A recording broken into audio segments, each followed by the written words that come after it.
Job chapter 38. The Lord answers Job. Then the Lord answered Job out of the whirlwind. Who is this that darkens counsel by words without knowledge? Gird up your loins like a man. I will question you, and you shall declare to me. Where were you when I laid the foundation of the earth? Tell me if you have understanding. Who determined its measurements? Surely you know. Or who stretched the line upon it? On what were its bases sunk? Or who laid its cornerstone when the morning stars sang together, and all the heavenly beings shouted for joy? Or who shut in the sea with doors when it burst out from the womb? When I made the clouds its garment, and thick darkness its swaddling band, and prescribed bounds for it, and set bars and doors, and said, Thus far shall you come, and no farther, and here shall your proud waves be stopped? Have you commanded the morning since your days began, and caused the dawn to know its place, so that it might take hold of the skirts of the earth, and the wicked be shaken out of it? It is changed like clay under the seal, and it is dyed like a garment. Light is withheld from the wicked, and their uplifted arm is broken. Have you entered into the springs of the sea, or walked in the recesses of the deep? Have the gates of death been revealed to you, or have you seen the gates of deep darkness? Have you comprehended the expanse of the earth? Declare if you know all this. Where is the way to the dwelling of light, and where is the place of darkness, that you may take it to its territory, and that you may discern the path to its home? Surely you know, for you were born then, and the number of your days is great. Have you entered the storehouses of the snow, or have you seen the storehouses of the hail, which I have reserved for the time of trouble, for the day of battle and war? What is the way to the place where the light is distributed, or where the east wind is scattered upon the earth? Who has cut a channel for the torrents of rain, and a way for the thunderbolt to bring rain on a land where no one lives, on the desert which is empty of human life, to satisfy the waste and desolate land, and to make the ground put forth grass? Has the rain a father, or who has begotten the drops of dew? From whose womb did the ice come forth, and who has given birth to the hoarfrost of heaven? The waters become hard like stone, and the face of the deep is frozen. Can you bind the chains of the Pleiades, or loose the cords of Orion? Can you lead forth the Mazzaroth in their season, or can you guide the bear with its children? Do you know the ordinances of the heavens? Can you establish their rule on the earth? Can you lift up your voice to the clouds, so that a flood of waters may cover you? Can you send forth lightnings, so that they may go and say to you, Here we are? Who has put wisdom in the inward parts, or given understanding to the mind? Who has the wisdom to number the clouds, Or who can tilt the waterskins of the heavens when the dust runs into a mass and the clods cling together? Can you hunt the prey for the lion, or satisfy the appetite of the young lions when they crouch in their dens or lie in wait in their covert? Who provides for the raven its prey when its young ones cry to God and wander about for lack of food? Chapter 39. Do you know when the mountain goats give birth? Do you observe the calving of the deer?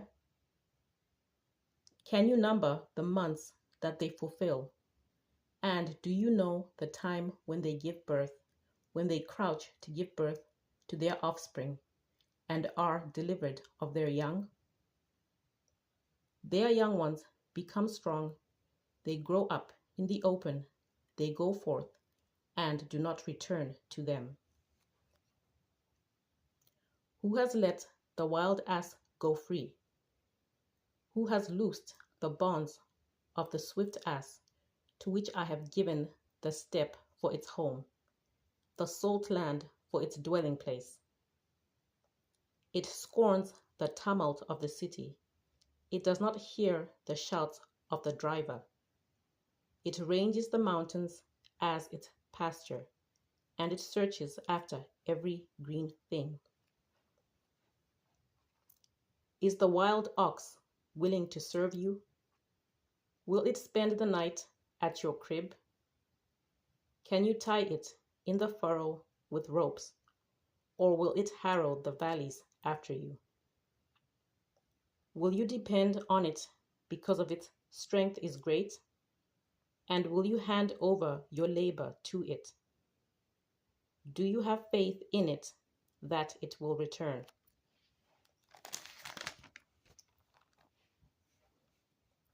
And bring your grain to your threshing floor?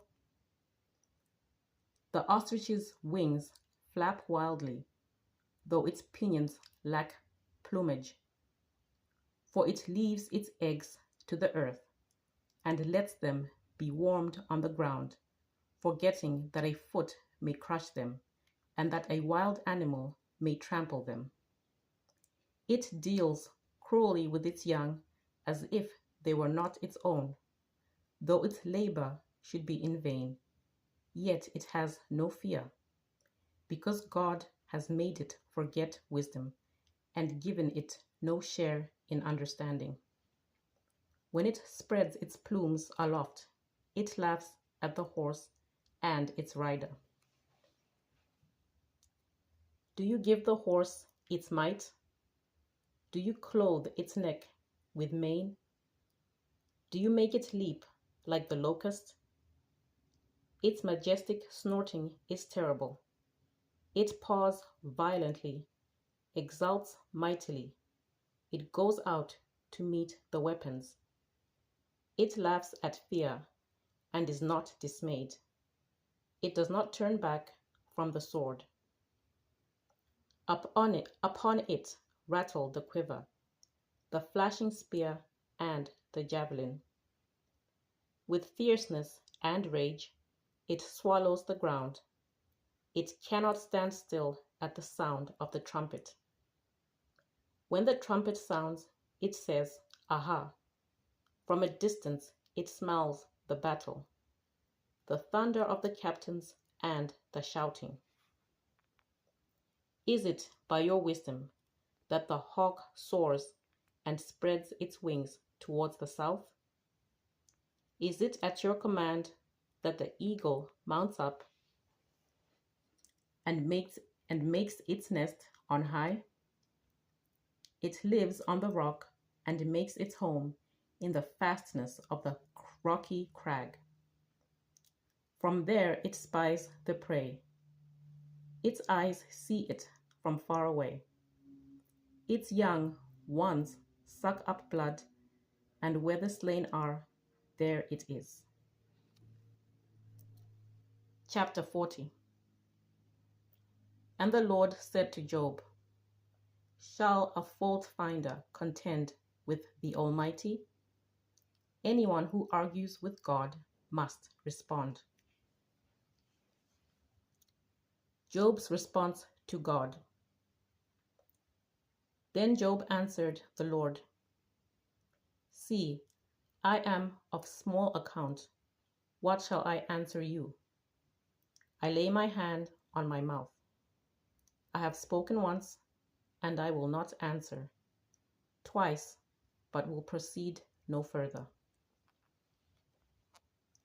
God's challenge to Job. Then the Lord answered Job out of the whirlwind. "Gird up your loins like a man.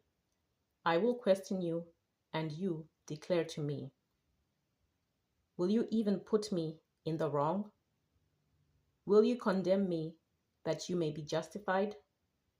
Have you an arm like God? And can you thunder with a voice like his? Deck yourself with majesty and dignity. Clothe yourself with glory and splendor. Pour out the overflowings of your anger, and look on all who are proud and abase them.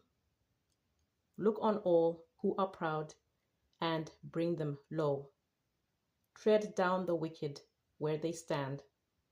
Hide them all in the dust together. Bind their faces in the world below. Then I will also acknowledge to you that your own right hand can give you victory. Look at Behemoth, which I made just as I made you. It eats grass like an ox. Its strength is in its loins, and its power in the muscles of its belly. It makes its tail stiff like a cedar. The sinews of its thighs are knit together. Its bones are tubes of bronze, its limbs like bars of iron. It is the first of the great acts of God. Only its maker can approach it with the sword. For the mountains yield food for it, where all the wild animals play. Under the lotus plants it lies, in the covert of the reeds and in the marsh. The lotus trees cover it for shade. The willows of the wadi surround it. Even if the river is turbulent, it is not frightened. It is confident, though Jordan rushes against its mouth.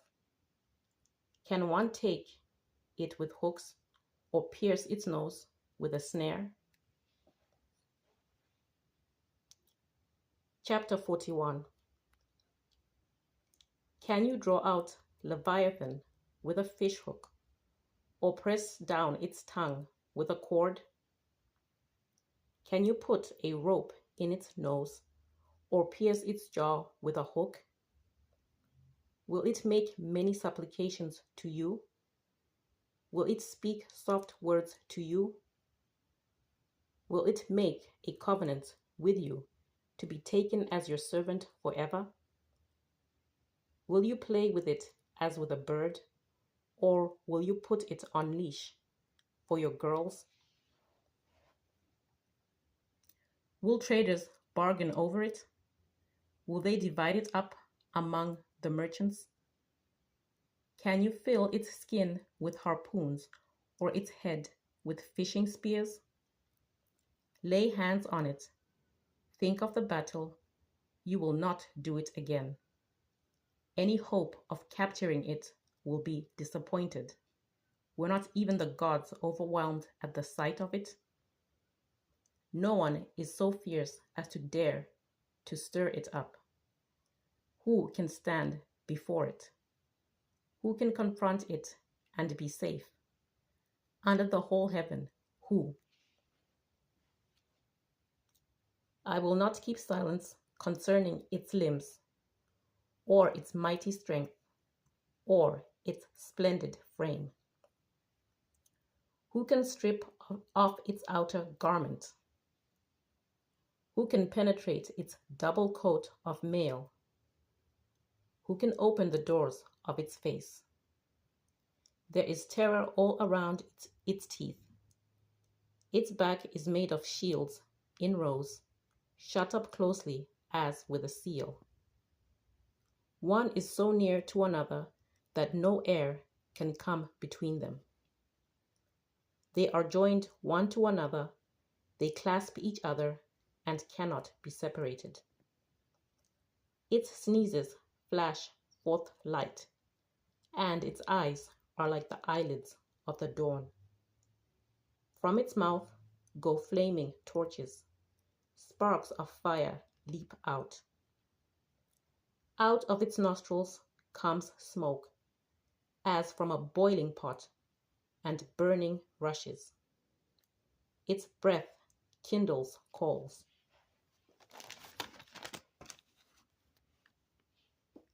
And a flame comes out of its mouth.